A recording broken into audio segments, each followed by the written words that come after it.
con Dios es continua, permanente, está ahí presente, ¿cierto?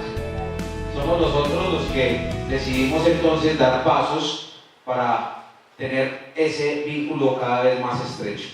Entonces hoy vamos a ver un tema, y pues este tema que está relacionado con la felicidad vino como una inspiración para tratarlo en nuestra iglesia a partir de una serie de videos, de conferencias dadas por el reconocido pastor y salmista Danilo Montero.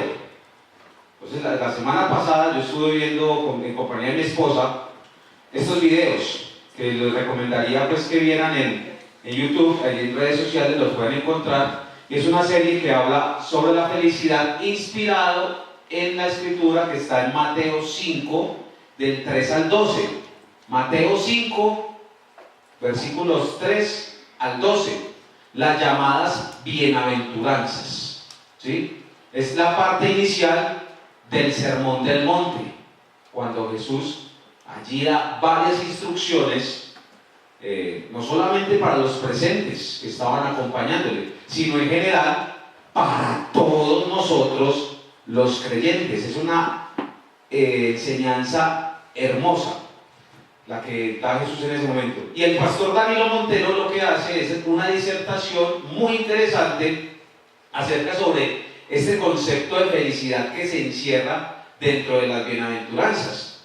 Un aspecto que llamó mi atención en ese momento, cuando estábamos viendo, fue el significado que le dio o que encontró de la palabra bienaventurado, que desde la transliteración del griego antiguo era la palabra Macarios. ¿Palabra qué?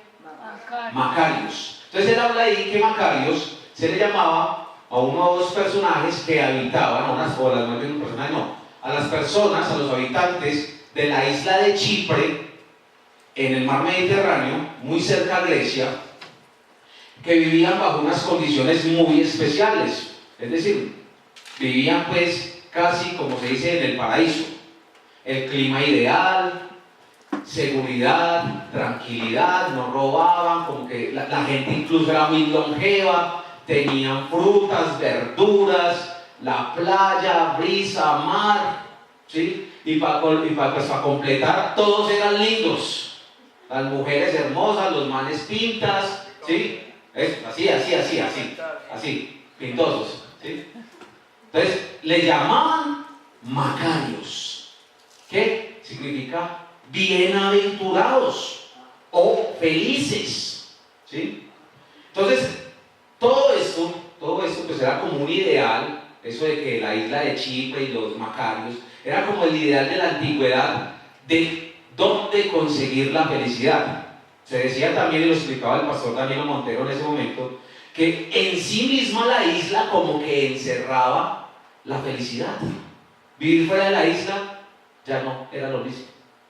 La isla era la que contenía la felicidad.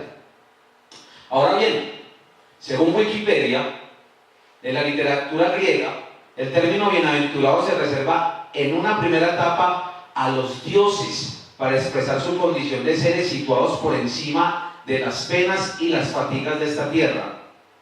Así se aplica el término Macar, que es más antiguo, pero afín a Macarios. Por extensión, el término Macarios, que significa bendito, es desde su primera aparición en la obra Los persas del dramaturgo griego Esquilo, un concepto aplicado de forma delimitada solo a los muertos. Se decía que los muertos eran bienaventurados o benditos en razón de que ya estaban exentos de dolor. Pues de hecho, entonces, eso hubiera sido como una inspiración para los filósofos griegos, que ellos buscaban la felicidad o la eudaimonía, le llamaban así, la eudaimonía o felicidad, ¿sí? Como un acto exclusivo para dejar de sufrir. O sea, la felicidad significaba para los griegos dejar de sufrir. Miren el significado y el origen de la palabra, entonces, bienaventurado o feliz, bendito. ¿Y cómo ellos lo interpretaban? Dejar de sufrir. Ahora bien, por otra parte, Miremos la perspectiva hebrea, antigua. Dice, el término expresado en el Antiguo Testamento es Ashrei. Después les digo cómo se escribe, Ashrei. Es un término traducido como también bienaventurado o feliz, que se refiere siempre a personas, miremos la diferencia, se refiere a personas y nunca a cosas o circunstancias. A diferencia de la literatura griega, que en un principio otorga el término bienaventurado a los dioses, los libros de la Biblia jamás aplican la palabra Ashrei a Dios. Sin embargo, se pone la felicidad en relación a Dios porque se le considera el repartidor de toda felicidad. Y en ese orden de ideas, tengamos muy presente, para efectos de la enseñanza, esto último que se acaba de decir. Dios es el repartidor de toda felicidad. ¿Sí? Entonces, por ahí, para que los que están tomando sus apuntes lo tengamos muy en cuenta para efectos de esta enseñanza. Yo quiero hacer, pues, antes de iniciar ya con el texto bíblico, también hacer un paréntesis acá. Tal vez muchos de ustedes han visto una película que se llama En búsqueda de la felicidad, ¿cierto? Es una película, bueno, los que no la han visto les voy a hacer la sinopsis rápidamente de qué se trata, el resumen de qué se trata la llamada película En búsqueda de la felicidad. El protagonista es Will Smith y está también su hijo ahí como protagonista, el niño. Entonces el argumento de la película es la vida de un hombre, ¿sí?, que inicialmente tiene una cantidad de problemas, ¿sí?, emocionales, familiares, personales y sobre todo económicos, ¿sí? Familiares porque lo abandonó su esposa. Primero muestran pues como la situación, la esposa lo abandona, parece que hay diferencias irreconciliables entre él y su esposa, ¿sí? Con el hijo también tiene problemas familiares porque pues el niño es pequeñito y él no tiene el suficiente tiempo para atender al niño, ¿sí? Personales, el hombre casi que a sí mismo ni se entiende, ¿sí? En la película muestran que él casi a sí mismo como que no se halla. Y económicos, se mete en un negocio con una expectativa grandísima para vender unos equipos de última tecnología en esa época y resulta que le va muy mal, quedó en bancarrota. Entonces el tipo pasa por una y otra desgracia.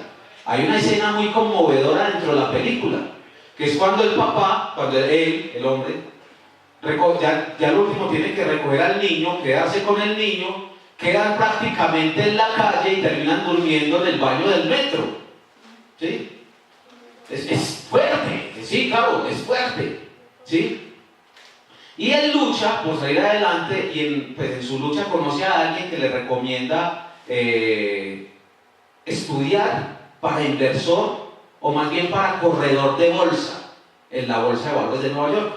Entonces él hace todo el esfuerzo en medio de la venta de los equipos para darle robar un equipo. No, y es una cosa impresionante. Él hace el esfuerzo para seguir estudiando, él es muy juicioso, eso sí, ¿para qué? El tipo es demasiadamente juicioso, como que hasta genio pues en medio de las cosas, logra estudiar y pasar los exámenes para ser admitido ya como corredor de bolsa, y ya cuando es admitido y da el paso a ser un corredor de bolsa, entonces ahí sí, ahora tiene la oportunidad de ser millonario y por lo tanto, según como lo describe la película, feliz. Él no fue nunca feliz antes de ser millonario. Nunca fue feliz. No fue feliz con su esposa, no fue feliz con su trabajo, no fue feliz con su niño, no fue feliz con él mismo. Solamente la moraleja que queda esa película es: en búsqueda de la felicidad, podría ser en búsqueda de la riqueza, del ser millonario. Yo quería hacer el paréntesis porque también pues nuestra sociedad occidental, la manera como nosotros a veces entendemos el concepto de felicidad, está relacionado, o nos lo muestra la sociedad, como algo relacionado o estrecho con el concepto de poseer, de tener, de alcanzar riqueza o bienestar. Miremos a ver qué es lo que dice desde la perspectiva bíblica. Entonces ahora sí, miremos el texto en Mateo 5, versículo 3. Dice, por Por favor, me ayudan ustedes aquí. Bienaventurados los pobres en espíritu, porque de ellos es el reino de los cielos. Muy bien.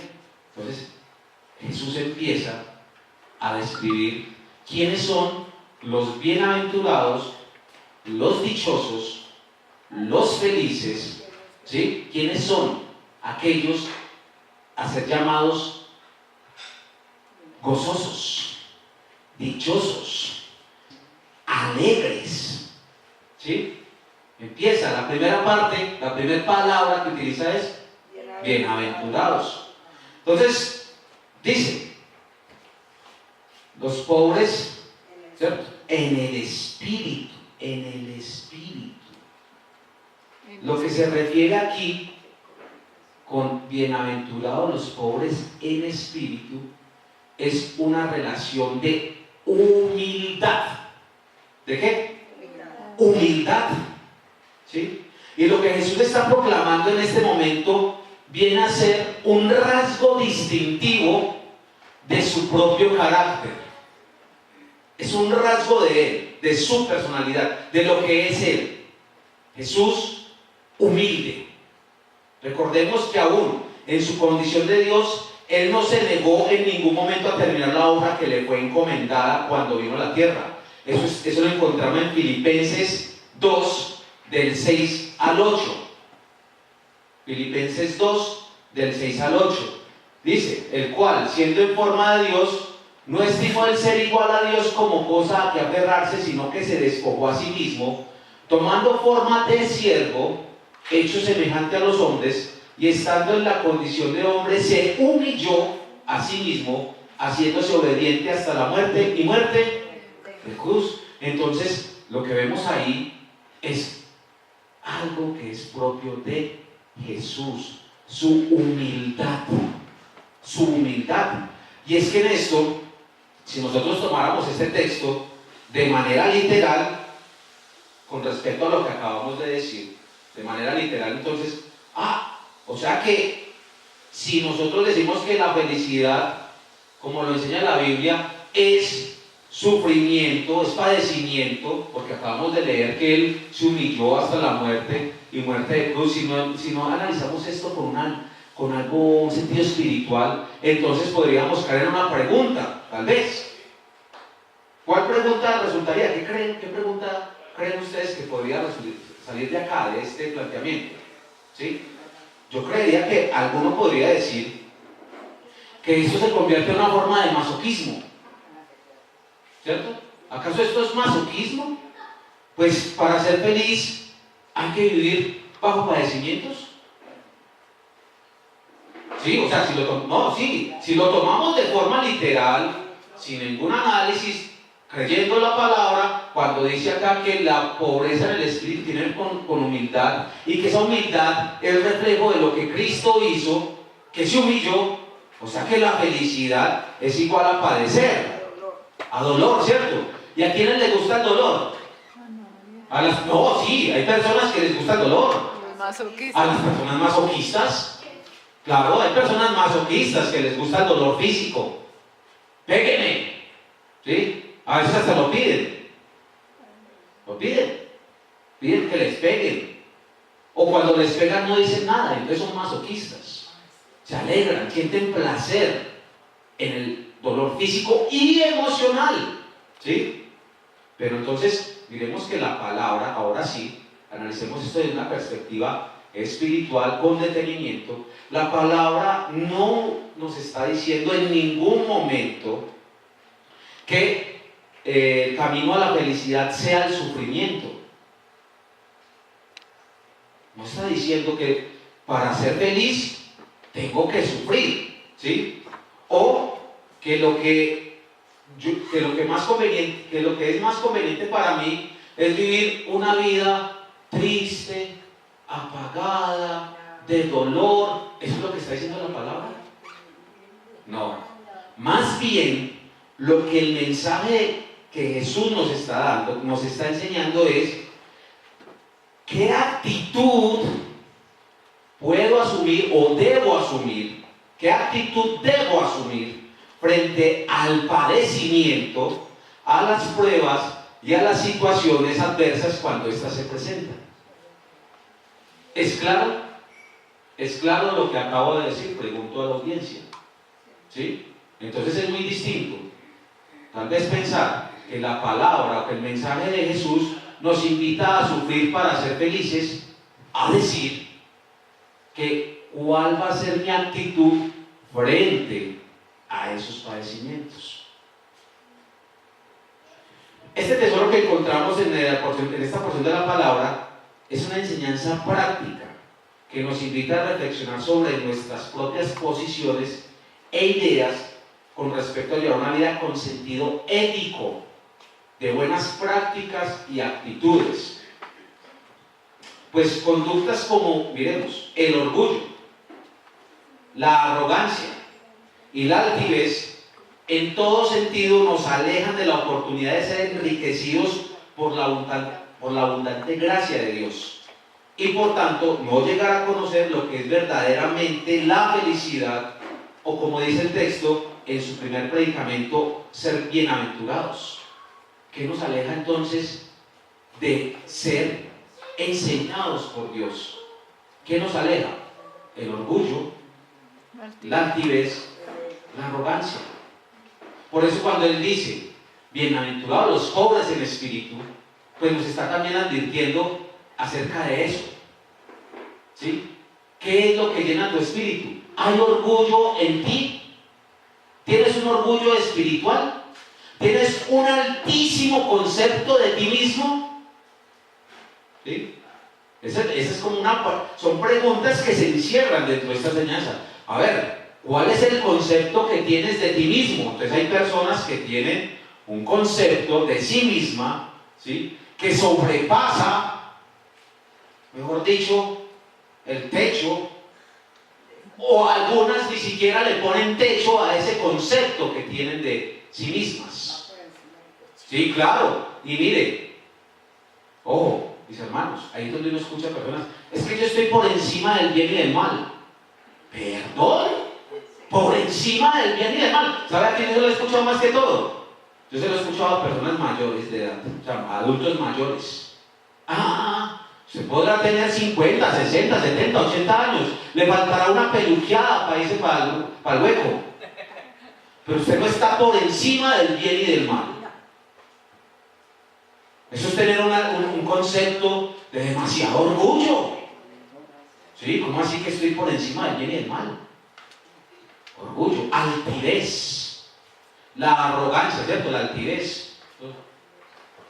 Mirando por encima del hombro, pues, ¿sí? Parecen bacteriólogos. No, sí, ¿cierto, Margarita? Claro, personas que de verdad parece que cambiaron de profesión, deberían ser bacteriólogos. Porque a todo el mundo lo miran como una muestra de popó.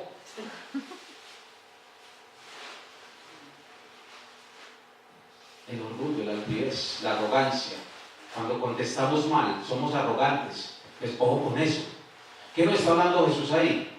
La pobreza en el espíritu significa humildad. Humildad. Tanto como para dar y para recibir. Humildad para dar y para recibir. Miremos Santiago 4:6. Epístola de Santiago, capítulo 4, versículo 6. Dice, pero Él da mayor gracia. Por esto dice, Dios resiste a los soberbios y da gracia ¿a quiénes? A los humildes. Dios da gracia a los humildes, es decir, a los que se humillan. O que también aquí, yo cuando estaba buscando el significado pues, de la palabra pobre, encontré algo muy particular en el origen, en la etimología de la palabra. Es una palabra que también, como muchas de las que tenemos en el español, vienen del antiguo griego. Entonces es una palabra que inicialmente se escribe como topos o tochos, ¿sí? Topos. Y ahí se mencionaba que la palabra pobre también estaba relacionada con una condición de mendicidad. ¿sí? Del mendigo. ¿Qué hace el mendigo cuando pide? Se agacha o se encoge, ¿cierto? Se agacha o se encoge para pedir, para mendigar. Es una monedita, por el amor de Dios, ¿cierto? Usted se agacha. O sea, usted no ve a un mendigo, bueno, de pronto altivo, un mendigo altivo, ¿sí? Sí, lo habrá, pero la mayoría de las personas que piden plata no lo hacen con altivez, con arrogancia, con orgullo. Entonces, cuando analizamos esto, del que se humilla, del que es humilde, pues pensamos también en nuestra condición de cómo somos humildes delante de Dios. ¿Sí? ¿Cómo nos humillamos? ¿Cómo oramos, por ejemplo? ¿Cómo le pedimos a Él? ¿Sí? Si doblamos rodilla o no doblamos rodilla, ¿cierto? Si nuestra actitud es de reverencia en los momentos de adoración, de alabanza, o es una actitud despreocupada, desparpajada. Delante de Dios es bueno tener reverencia, ¿cierto? Dedicar ese tiempo con toda la reverencia del caso y estar ahí, muchas veces de rodillas, humillados. Miremos lo que dice el Salmo 51, versículo 17. 51, 17. Dice, los sacrificios que tú quieres son, ¿cuáles son los sacrificios que le gustan a Dios? Espíritu quebrantado. El espíritu quebrantado, ¿sí? Tú, Dios mío, no desprecias al corazón contrito y humillado.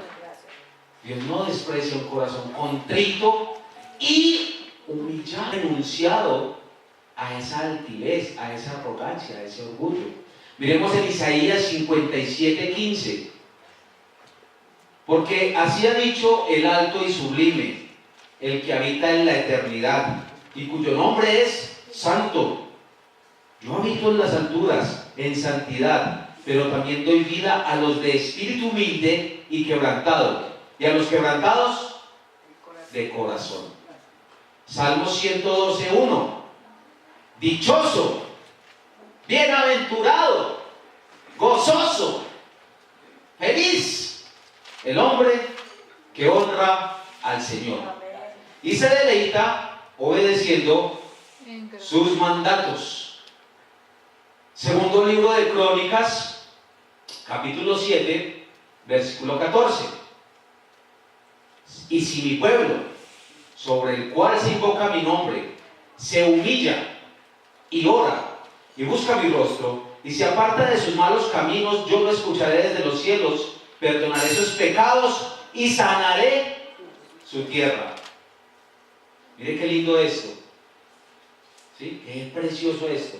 Si mi pueblo se humilla, si mi pueblo se humilla, entonces dice Dios, ¿qué es lo que dice Dios? Entonces oiré desde los cielos y sanaré su tierra.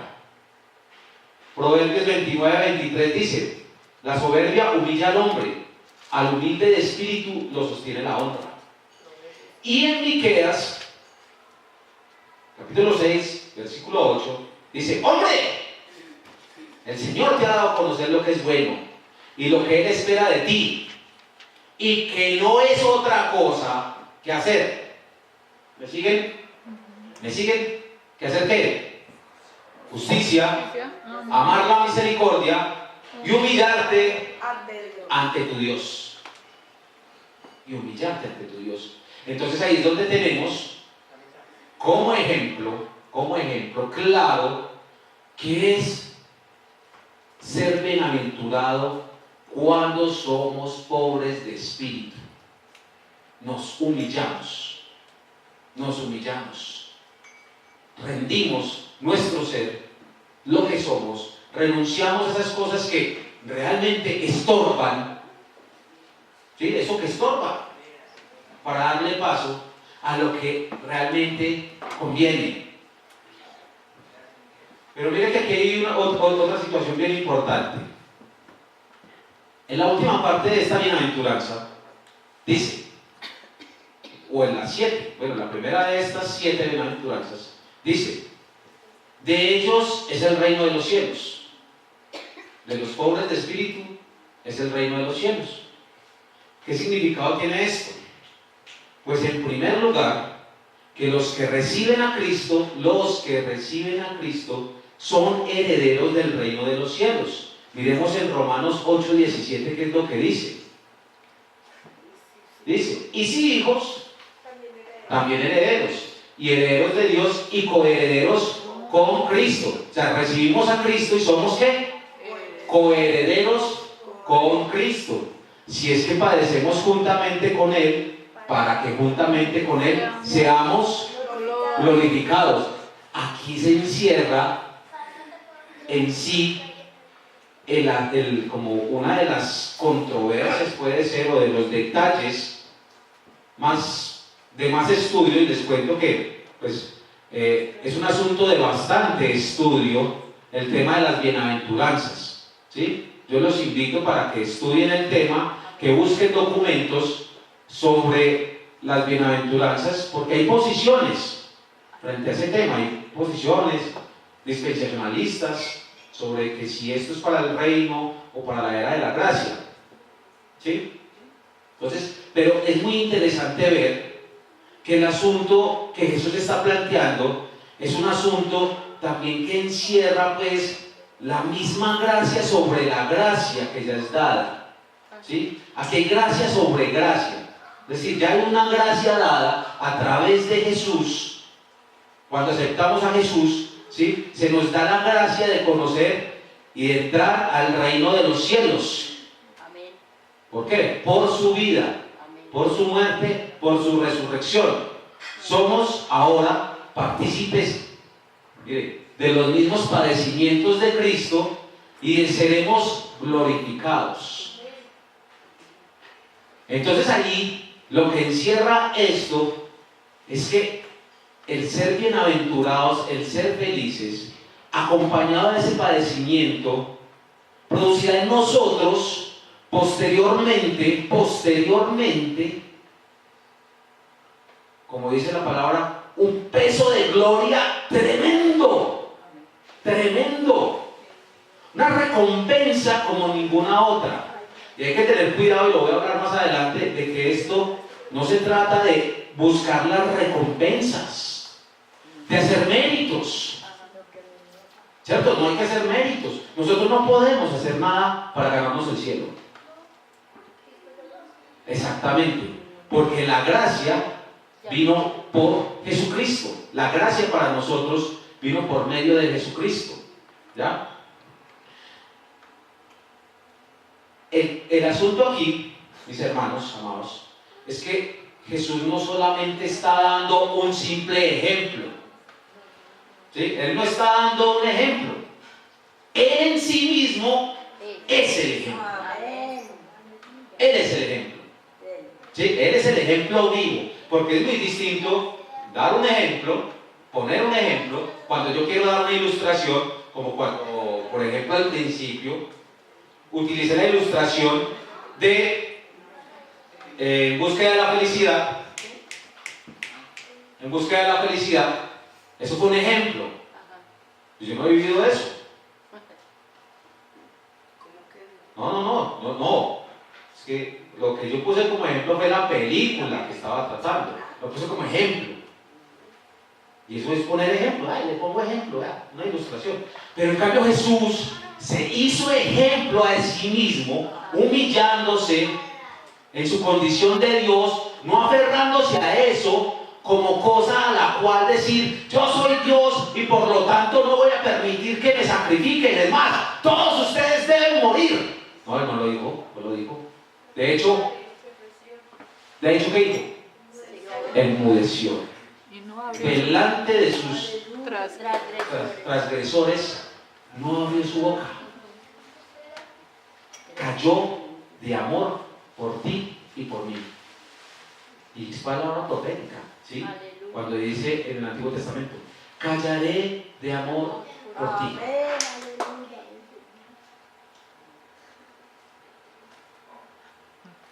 Silencio tremendo. Silencio.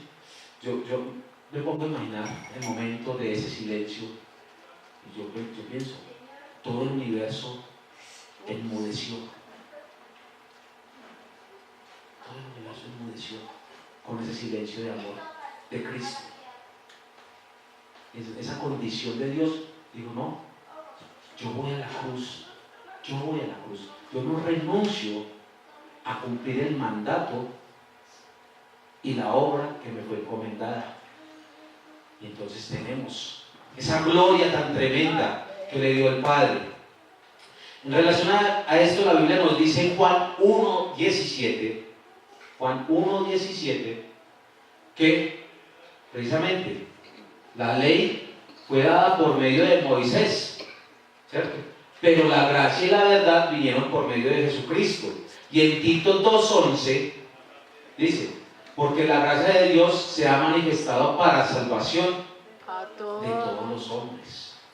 Se nos manifestó esto de que Jesús fue el ejemplo. Él, como así con mayúsculas, ¿sí?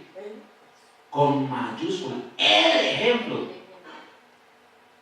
Y así como cuando uno, por ejemplo, dice, vean, qué casa tan linda, qué casota. No, es la casa. ¿Qué está uno queriendo decir? Es lo más. Pues exactamente. Entonces, Él no es simplemente un ejemplo. Él es el ejemplo. Y nos quedaríamos hasta cortos con el calificativo, el ejemplo. Porque la gracia se ha manifestado a través de Él.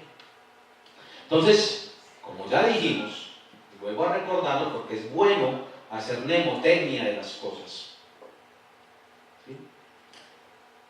El ser pobre en el espíritu tiene que ver con un rasgo distintivo del carácter de Cristo, que ha sido compartido en ti.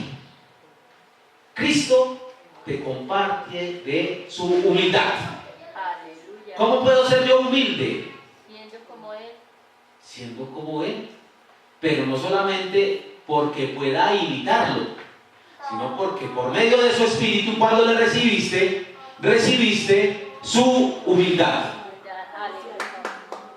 Eso está en uno, está Exacto. ¿Sí ves? uno, a veces no. La gracia sobre la gracia. Ajá. Yo para ser humilde en el espíritu, no puedo hacerlo por mis propios medios. No se puede. Hay gente muy buena gente, de verdad, hay gente muy buena gente. No conozco. Pero no es la misma condición del que es humilde en Cristo Jesús. No tienen la misma condición. Ajá. ¿Por qué? Pues porque no tienen el Espíritu de Jesús. Sí. No tienen el Espíritu de Jesús. Entonces uno puede ver, ay, sí, demasiado altruista. Qué persona tan buena gente, mejor dicho. Ojo, que ahí también uno lo escucha. Se ganó el cielo. Sí. ¿Y cómo por qué? ¿Cómo por qué o qué? No, por lo buena gente que es. Un frenazo en seco, un momentico. No podemos hacer nada para ganarnos el cielo. Nadie se puede ganar el cielo. Nadie. ¿Por qué? Porque no hay precio que yo pueda pagar. No hay acción que yo pueda hacer que borre lo que ya hizo Jesús. Lo que determinó Dios desde la eternidad que debía hacerse para que nosotros tuviéramos acceso al trono de la gracia. Amén. Miremos, por favor, en Santiago 4:10, lo que dice, teniendo en cuenta de que si he recibido el Espíritu de Jesús, su humildad, ¿qué entonces, o cuál es la relación, ¿sí? O el resultado de esa humillación, ¿sí? De esa condición que me ha dado Jesús para humillarme? Humíllense ante el Señor y Él los exaltará. Vamos en un hilo conductor, ¿sí? Y quiero que me digan en ese momento si lo que estoy diciendo ha sido claro ¿O hay alguna duda? Recibo el Espíritu de Cristo, por lo tanto, al recibir el Espíritu de Cristo soy humilde. Es que así solamente soy humilde. ¿Sí? Hasta ahí vamos bien. Ahora, entonces, como soy humilde, a la manera de como Jesús es humilde, me humillo y el Señor me exalta. El Señor me exalta. Primera de Pedro 5:6, primera carta de Pedro, capítulo 5, versículo 6. Por lo tanto, muestren humildad bajo la poderosa mano de Dios para que Él los exalte a su debido tiempo. Evangelio de Lucas, capítulo 14, versículo 11.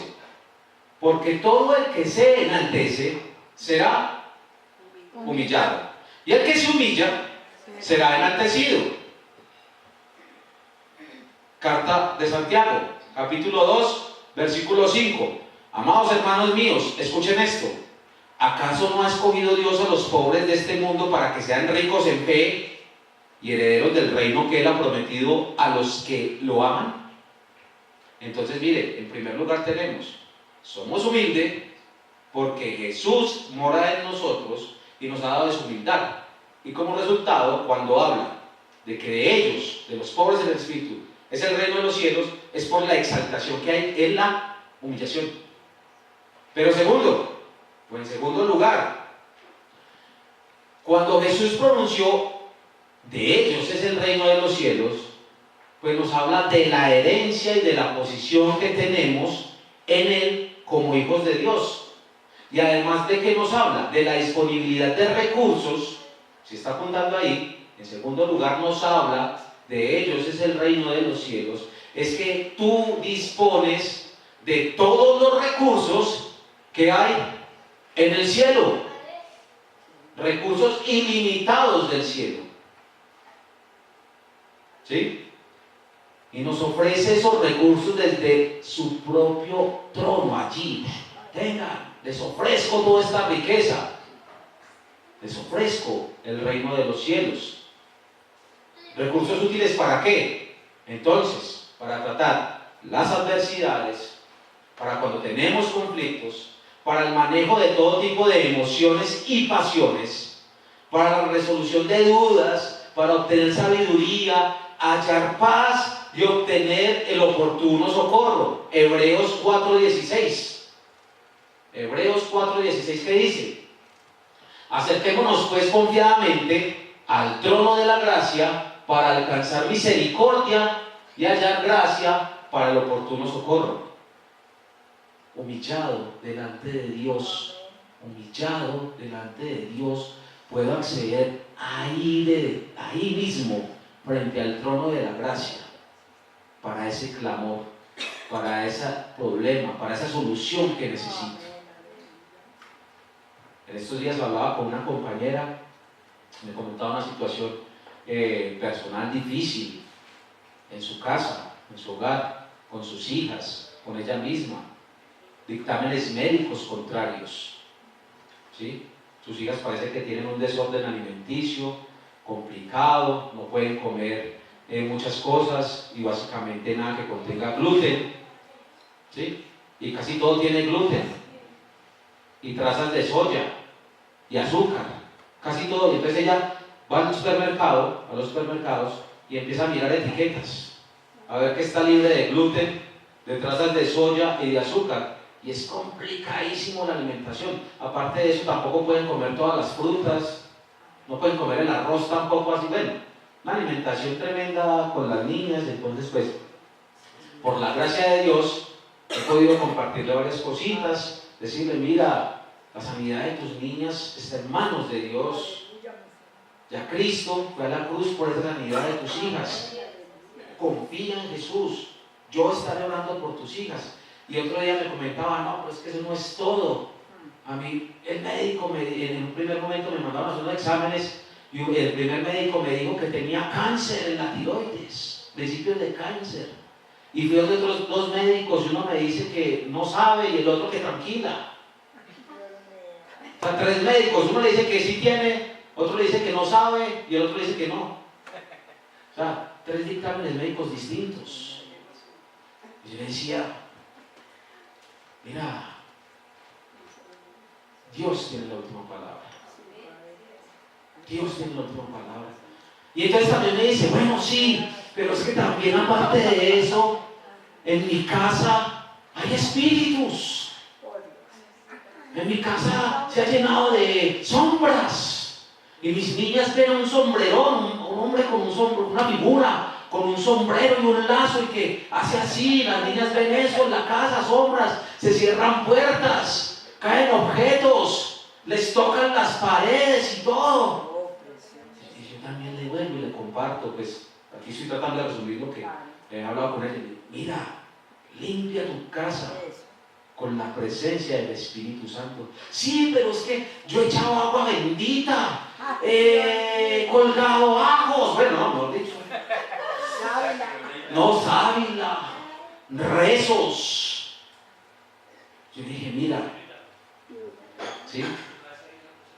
Es la presencia de Dios lo único, ¿sí? Lo único, porque no es el agua bendita. Tienes que buscar al bendito, al bendito, al bendito, la fuente, ¿cierto?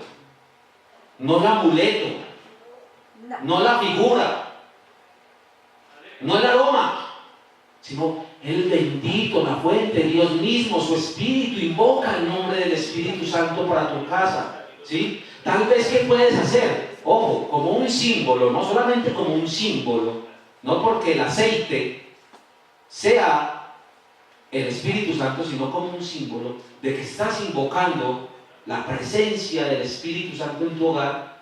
Coge aceite, ¿sí? ¿Qué clase de aceite?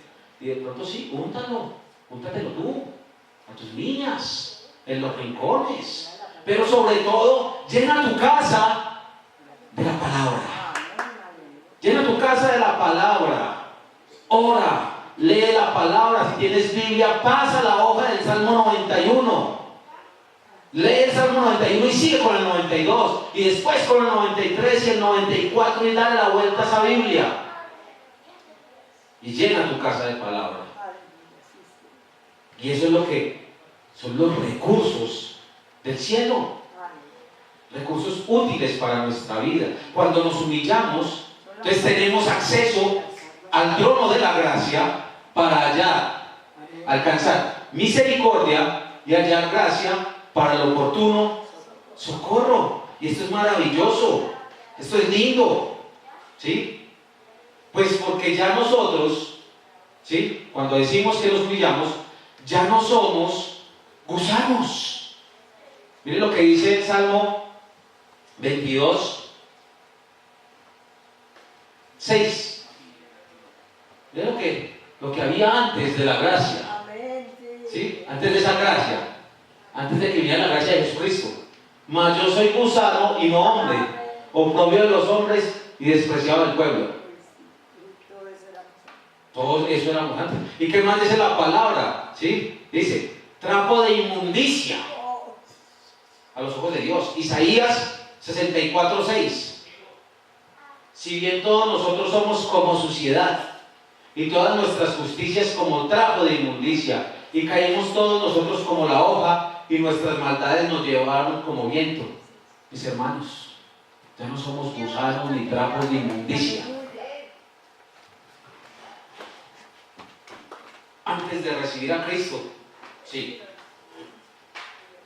Pero el hecho de humillarnos con ese mismo espíritu de humildad de Cristo no nos hace menos.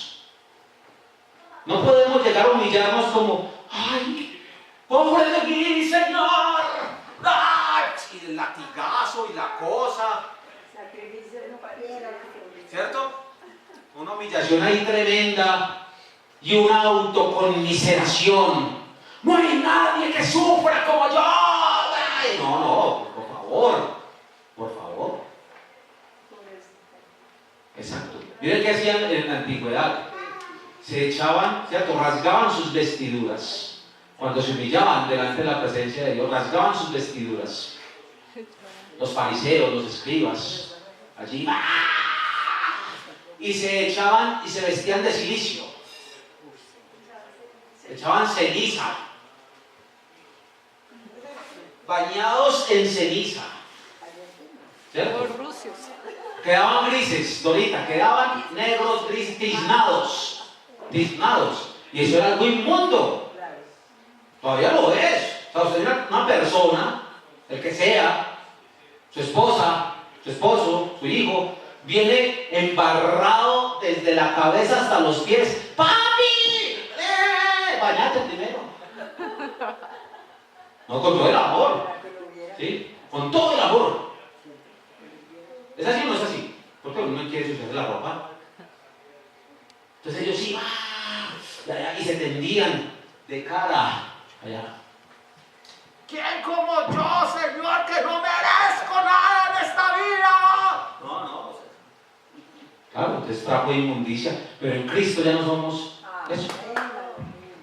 Ya no somos eso. Entonces nuestra humillación no consiste en eso. Es tener una apertura espiritual para que el Espíritu Santo, el Espíritu de Cristo, humildes a su medida. ¿Es claro? En conclusión, mis hermanos, bienaventurados los pobres en espíritu, porque de ellos es el reino de los cielos. Fue, es y será una declaración profética hecha por Jesús sobre sus seguidores, que lleva en sí misma un altísimo poder de transformación espiritual en la vida del creyente y de su edificación personal en su caminar diario. Esto es un gran aporte para el afianzamiento de la relación que cada uno establezca con Dios, y en esa medida como cada uno se deje moldear en su carácter, con el fin de parecerse cada día más ¿a quién? A Cristo. Pero, ¿cómo es que entonces mantener una actitud humilde o de pobreza espiritual, expuestos incluso a ser sujetos de humillación, nos puede conducir a un estado de felicidad y ser bienaventurados? Pues porque Dios, amados, amadas, en su tiempo, en el tiempo de Él, en el tiempo de Dios y de acuerdo a su voluntad, nos mostrará el valor y el sentido que tiene el obrar de acuerdo a sus principios. Aquí no se trata de un sistema de méritos o de una competencia en donde se participa por la recompensa o por los galardones. Aquí lo que verdaderamente importa es notar que la intención de Dios es enseñarnos con sus palabras y de una manera más cercana con el ejemplo de su Hijo lo que realmente es conveniente para nosotros en esta existencia. ¿Qué nos conviene? ¿Ser altivos? ¿Ser orgullosos? ¿Ser groseros? ¿Altaneros? ¿O ser humildes? Ser humildes. Ser humildes. Ser pobre en el espíritu. Tener la humildad de Cristo es lo que nos conviene. Amén. Sigamos adorando.